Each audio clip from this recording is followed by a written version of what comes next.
அவன் கண்ணீர் விட்டு கவலையோடு தேடியும் மனம் மாறுதலை காணாமல் போனான்.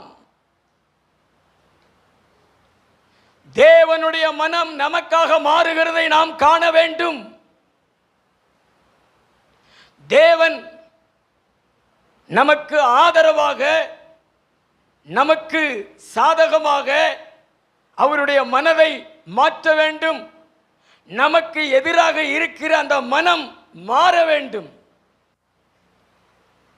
அந்த மனம் மாறுதலை நாம் காண வேண்டும் என்றால் நம்முடைய வாழ்க்கை மாற வேண்டும்.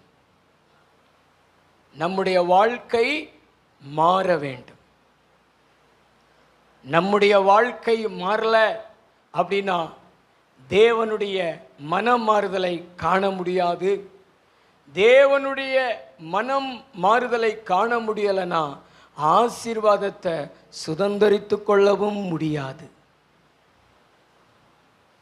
ஆசீர்வாதத்தை சுதந்தரித்து கொள்ளவும் முடியாது.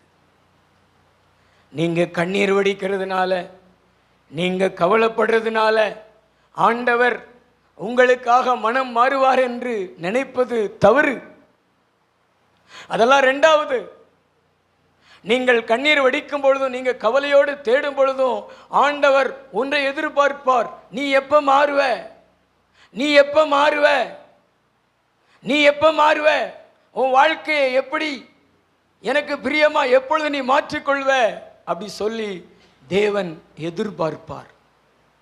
நீங்க ஆசீர்வாதத்தை சுதந்தரித்து கொள்ளணும் அப்படின்னு விரும்புனீங்கன்னா வேதம் நமக்கு சொல்லுகிற காரியம் என்ன அப்படின்னா, நாம் மாற வேண்டும்.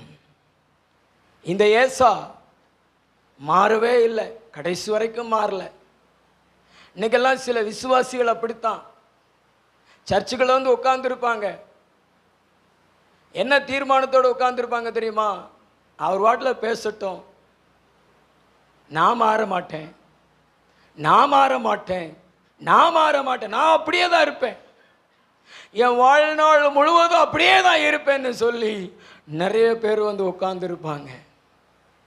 அதனால தான் ஆசீர்வாதத்தை நீங்கள் சுதந்தரித்து கொள்ள முடியாமல் இருக்கிறீர்கள். பக்கத்தில் இருக்கிறவங்களை பார்த்து சொல்லுங்களேன், ஆசீர்வாதத்தை நீங்கள் சுதந்தரித்து கொள்ளணும்னா தேவனுடைய மனம் மாறணும். தேவனுடைய மனம் மாறணும்னா உங்க வாழ்க்கை அவருக்கு பிரியமா, அவருக்கு உகந்ததா